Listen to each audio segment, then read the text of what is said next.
Hi Internet, it's me, Steph. I'm back. So it has been over almost 4 months, might even have been 4 months since the last time that I have podcasted. And we're gonna jump pretty much right into what I have been knitting, but just as in case you cared, I'm fine, everything's fine. No health scares, nothing. I just didn't feel like it. So, what is today? Today is April 10th, 2021, and this is a knitting podcast. I'm your host, Steph, and I podcast from downtown Columbus, Ohio. It is a bit of a rainy, dreary day. It wasn't like that this morning, but since around 3 o'clock, 4 o'clock, it's been looking like this outside. But anyway, let's jump in. So I have quite a lot of finished objects. I probably am not going to talk about every single one of those because I don't have really any of them. I have 2 finished objects, I think, that I can physically show you. So for the rest, I'll kind of talk about them and I'll post up a picture so that you can see. And I'm not going to talk about them in order either. But these are socks with my hair on them. These are the Vitrail socks by Audrey Borrego of the Yarn Flakes podcast. She's one of my favorite designers. I like her style. I like her aesthetic, and I really like her podcast and her as a person. So I like supporting her. These are a test knit for Making Stories magazine issue 7, I think. They'll be available in the fall. It is not a secret knit, so I'm okay to show you.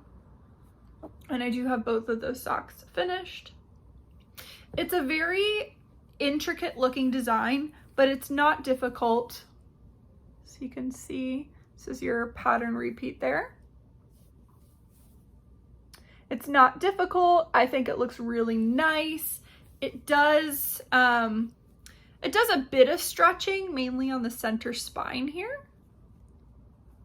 I ended up knitting the smallest size and they fit just fine. There are 2 heel options. I have really I prefer the German short row. That's my preferred heel. I find that it fits the best for me as well. Like it has the tightest grip, whatever. And yeah. So those are these socks. You've got twisted ribbing on the top. It is not necessarily a 1x1 rib. There is a pattern to it. The back is just normal stockinette. The front has this pattern. I ended up doing almost 4 repeats of the pattern. I didn't quite because of this piece would have been too long, so I stopped right at the end of the cable portion.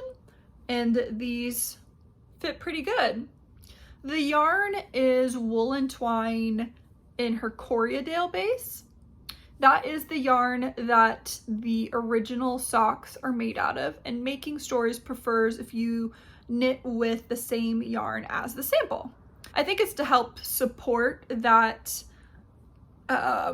yarn dyer or yarn provider, because I want to say that they provide yarn support for the pattern to the designer. I could be wrong, but I thought that was the case. But either way, woolen twine, Corriedale. I forget what the colorway is called. She dyes naturally. I'll turn it at an angle so you can see that. She dyes naturally. She's located in Germany. Right now, shipping is pretty expensive to the US, I think just in general. But for example, the shipping cost more than this skein of yarn did. we worked something out so that shipping was more economical. But I really liked knitting with the yarn. The color is beautiful, and I have enough left over that I will be able to make another pair of socks, but I'll need to have a different heel toe cuff. So that's always nice. And those are those socks. They aren't blocked yet, but they look pretty good for not being blocked. The next finished object is this guy. This is my Anyday sweater by Lily Kate France. And I knit this out of Knit Picks Wonder Fluff. Oh, what is the colorway? Black Cherry Heather. So here's that. And this is like a tube with fluff blown in, and the tube might be black, and then the fluff is red and blue. It's a very interesting color. I love this sweater, and so much so that I'm gonna make another one, and I'm going to do some modifications. So it's gonna be blown out because of the window, but frankly, I just didn't feel like dealing with another angle or putting up my lights. I don't know if you can see the ridge, but it is a paid for pattern, but what you end up doing is you cast off and then immediately pick up stitches so that you get this nice seam. And so you get that around the collar, you get that on the sleeve portion. It's a very nice touch. I will say when I first started knitting on this, I was confused when I, cast on for the hem, and then I had to cast off and then pick up stitches. I was like, I was about to curse. Why the heck would I do that? Like, why the effort? But because this is bulky yarn, it's pretty easy. It's pretty quick to do it. So I wouldn't skip that step. The end result is really nice. You do carry this slip stitch on the front, and you do also have it on the back right there. This is a very cropped sweater. I don't know if you can tell from looking at it, but it is above it's probably like an inch or two above my belly button. So this looks really good with those dresses. It looks really good with dresses. I find that dresses, the waists are higher up, so you always need, like, if you want to wear a sweater over it, you need a crop sweater. Otherwise, it's your dress is flaring. If it is a fit and flare, it's flaring up in the sweater, so then you just have a bunch of fabric bunched up under here. So that's why I didn't frog this or get rid of it. I think it's a good length for dresses, and I think this will look so good with black dresses. It looks good with like patterned dresses, especially if they are this reddish color or even having that blue. So very big fan, love this. I got the idea to use Wonder Fluff from Constance, Stitching Over the Days. Yeah, I'm pretty sure it's called Stitching Over the Days. So I got the idea from her, and it's brilliant. Love it. And I'm also going to probably add pictures at the end of the podcast, just showing you how these things look on. And then the next items that I finished, I don't have them anymore. They've been gifted, so I'll probably go over here and then you'll be able to see. So the next one is a Feel the Burn sweater by Caitlin Hunter. I did this as a shop sample for a shop in Columbus called 614 Knit Studios. So if you are ever in the area, you can see that shop sample. It is knit out of Barocco Lanas and for 4 colors. The pattern was great. It is based off of the Soldotna, which I have knit before. Yeah, I mean, no complaints, right? It's just a color work sweater. The yarn is great. It's pretty economical. Like the smaller sizes, I will most likely get away with just 4 skeins. So it comes in at around like $40, I think. So it's pretty good for a sweater. Next up are the Rilla socks by Amanda Purser. She's another YouTuber that I follow. She has the Birch and Lily podcast. She's also a designer and she cross stitches. And the socks were a secret test knit, and they came out during like Sockmas or one of those Advent sock pattern things. The yarn I used was Louis Robert Designs or Lois Robert Design Super Sock, and that sock yarn I received in a swap, wool swap. So that yarn is Canadian yarn, and I gifted that to one of my best friends. My best friends, other than the one that knits, they're on a sock rotation.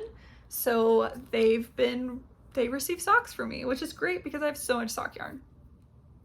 So the Rilla socks, those were very easy, very pretty. They've got that cable pattern detail on the front, and I highly recommend that. It was pretty easy. Well, I already said easy. It was pretty quick to knit up.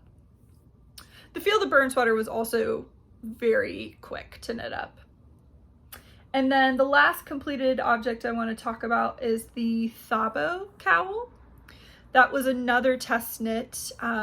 Deadline was pretty quick on that one. I think I only had like 2 or 3 weeks to get it done, but that is by Noma Ndlovu, and I knit that out of leftover Knit Picks palette. So if you are wanting to make a quick color work cowl and you've got some bits and bobs of yarn, especially if you have some palette, I would recommend that. I held palette double to get to a DK weight, I think is what I needed. And I gifted that to a friend who lives in New York State. So that is why I don't have that one either. Moving on to the works in progress, let's touch upon socks. So inside of this bag that I got at Ulta, and I love it, it is a Nightmare Before Christmas makeup bag, but it works great for socks. In here is a pair of vanilla socks that I am on the foot of. I'm knitting these out of this Sachenmaya, which is the parent company of Regia. Nowhere on here does it say Regia, so I don't know if this is Regia or what, but it is 50 grams. Color is 07711. I doubt you can find this. My mom found it at Real, which is a store in Germany. I don't know if it's in Europe or just Germany, but she found a whole bunch of these 50-gram skeins for €2, and this is what this one looks like. It's pretty, I mean, I like it. So it is stripes of a dark gray, maybe black you could call, and this lighter gray, the black, and then a really weird, probably just looks gray on camera, but it's like a gray taupe. So that's pretty much all it is. And then for my heel, I wanted just like a pop of color. Also, I didn't want to break up the stripes. This is Whale Belly by A Homespun House. I love this. I love this color. I love this color so much. So I plan to knit a sweater out of this. I don't know what sweater, but I'm really liking this. Also, her soft sock base is so nice. So downtown living. I love this. Can't recommend her soft sock base enough. This is, you know, your typical kind of scratchy Regia opal yarn. You can really feel the difference when you get to the mini. That's really nice. So I have 7 grams left. So this only took 3 grams.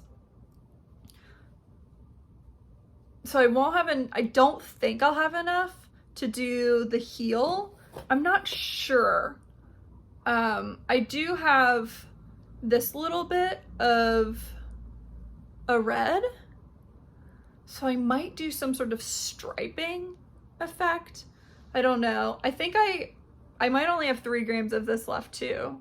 So I'm not really sure, but I'm gonna use some sort of this for the toes. And that will go to one of my friends.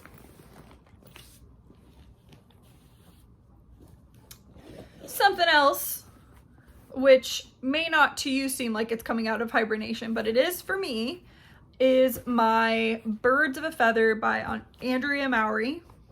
That is in Lina issue 2, which there is a errata in the issue, so I went ahead and just wrote in what the correct stuff is. But this is what mine looks like.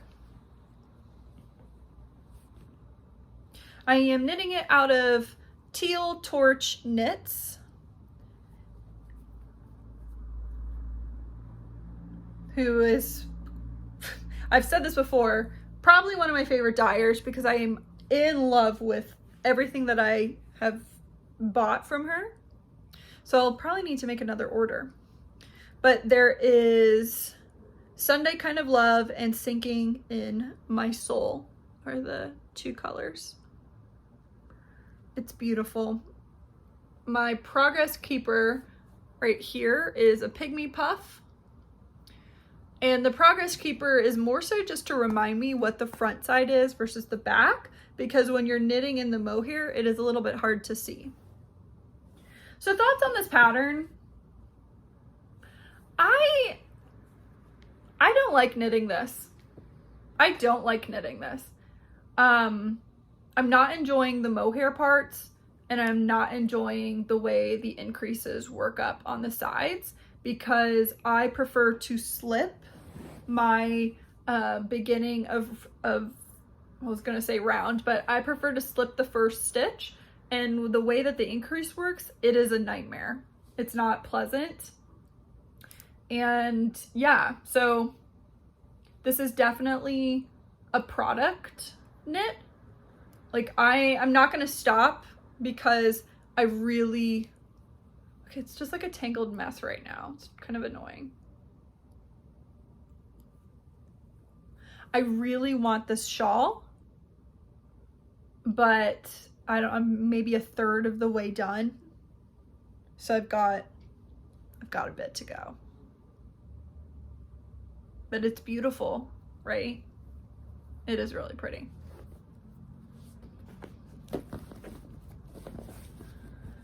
I'm also back to working on my Ripple Bralette by Jessie Maed Designs.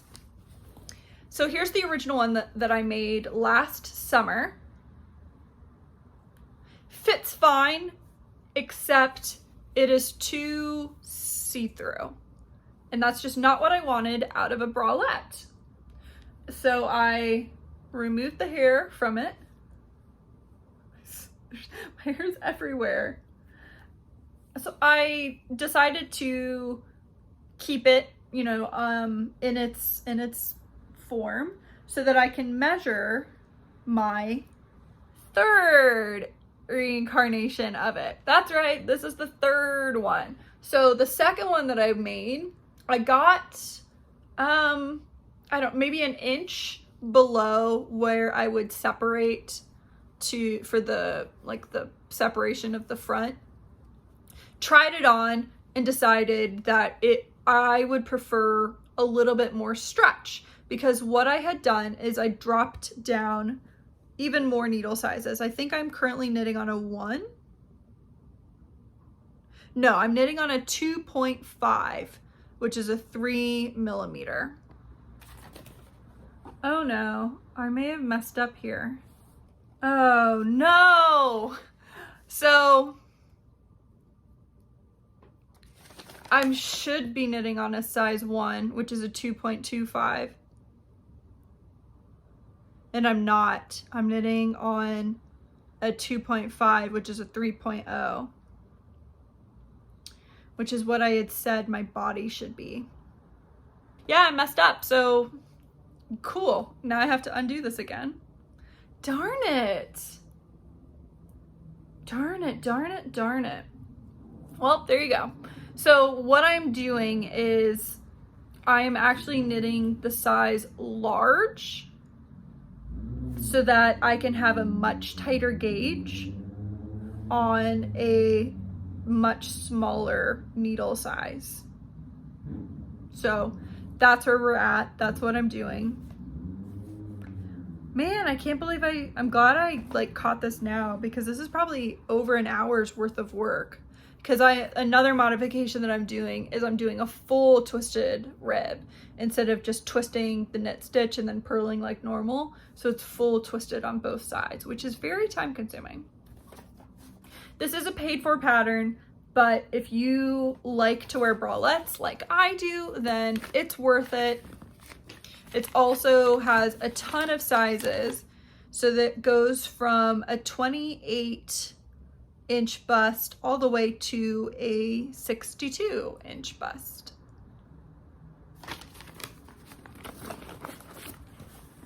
Well, that's a disappointment. And it looks like it's about to rain. I feel like I hear it.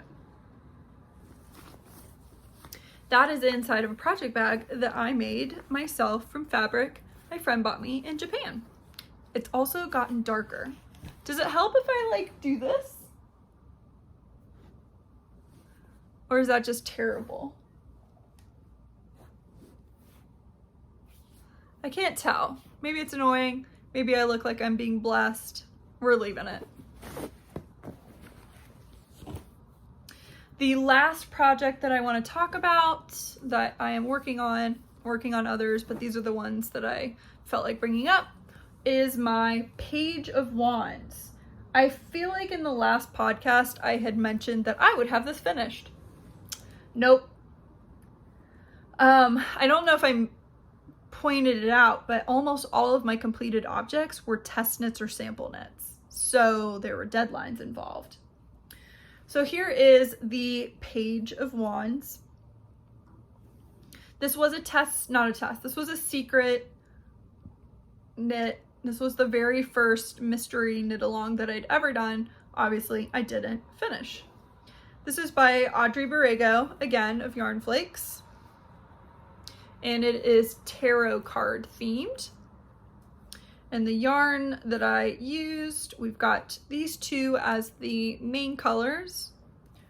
And those are both Raumagarn, Phenol Garn, and the color is 425.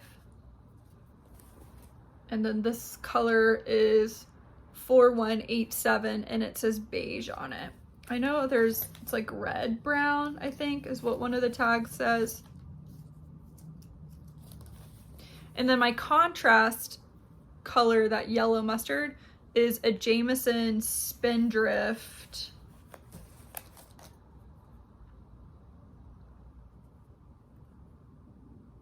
In 289 gold. So there is that. This is definitely a scratchy cowl. But I'm hoping when I block it, it will get softer. And I'm very excited for this because this is definitely, I love the color work based on a theme.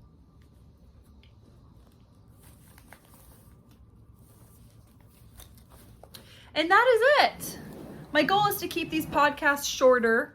And yeah, so I'm kind of cutting out a lot of the normal things that I talk about. I'm planning on just doing what have I finished and what am I currently working on. And then if there's something that I'm gonna hopefully cast on soon, as well as just a little life update. So for future cast-ons, I'm probably gonna have another sample knit soon, or a shop sample that I'll work on. Not sure what, but I know there is something coming up. And then I do want to cast on another Anyday sweater in Wonder Fluff, but in a different color. So those are gonna be on the future. And then 2 life updates. So obviously, well, if you're a new subscriber, then probably not obvious to you. But if you are returning, thank you so much for, staying subscribed. Interestingly enough, I didn't really get a hit at all with my subscribers, which is pretty cool.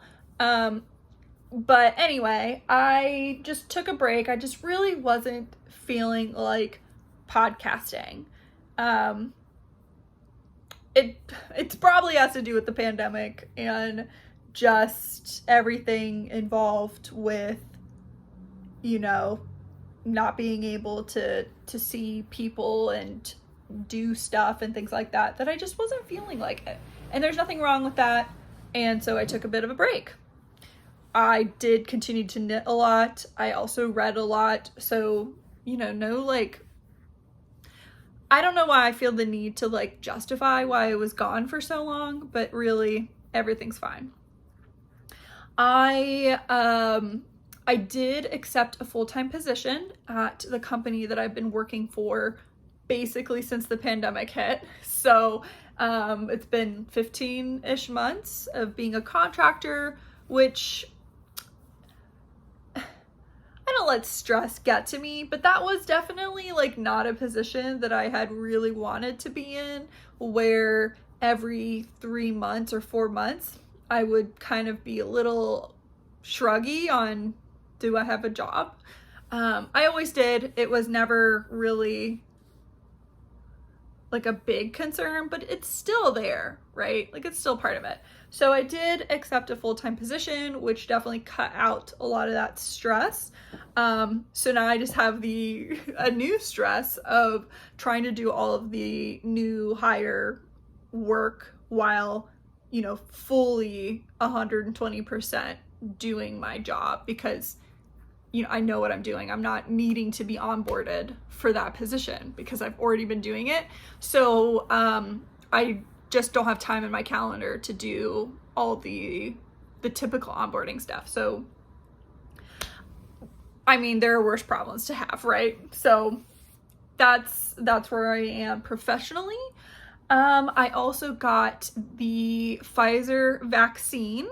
I got it 1 week ago. In Ohio, they opened up that anyone above the age of 16 could get, or was it 18? I thought it was 16. Basically everyone except kids can get the vaccine as of April 1st. So I managed to get mine, on the 29th, March 29th. So I managed to get mine on the 30th. I think it was the 30th. It was a Thursday. I still have a bruise, but otherwise really no side effects. I did have a weird incident where I bought 6 donuts and I hated all of them, and I love donuts. So I don't know what was up there, but I took a bite out of every single donut and was like, ugh, gross. New bite, ugh, gross. So that was interesting, but otherwise everything's fine on that end. I have my next one scheduled. So then 2 weeks after that, I will be home free, and I'm so excited. I have all these plans for the summer. Not a ton, but I really want to go to Cedar Point, which is a roller coaster park in Ohio. It's like one of the best ones. Other pieces of enjoyment in my life, soccer. Yep, the women played today. They played Sweden and we tied. It was scary. We didn't score a goal until the very end, and then it was a penalty kick that almost a little iffy. It was hard to tell without VAR, but either way, I mean, that's how we didn't lose, which is crazy. It was not a very good game for us, but we tied, so at least we haven't lost yet. But yeah, and then the NWSL Challenge Cup started yesterday, and what time is it right now? The next game starts in 9 minutes, so I am done podcasting very soon.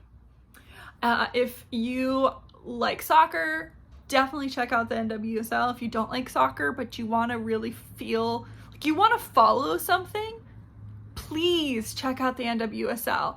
Also, my company just started being a major sponsor, and I'm so excited.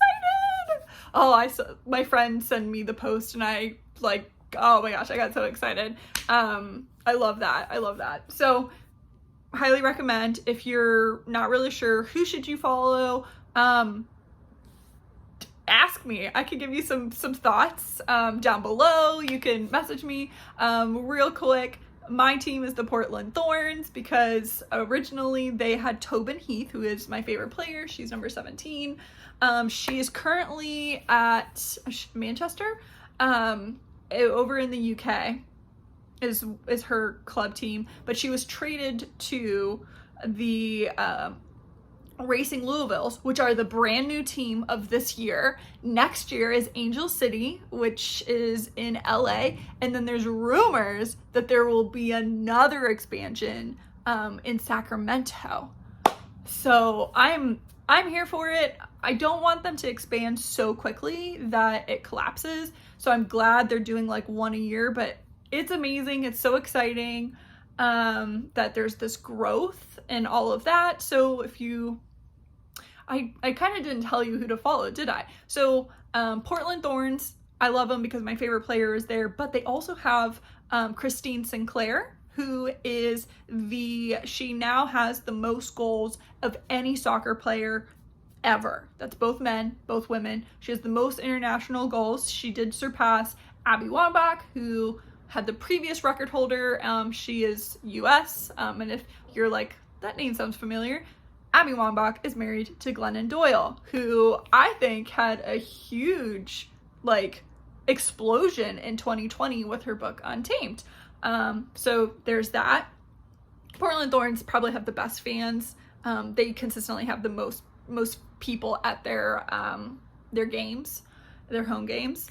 Then you have the Houston Dash, who won their very first tournament last year, which was amazing. Their first game this year was yesterday.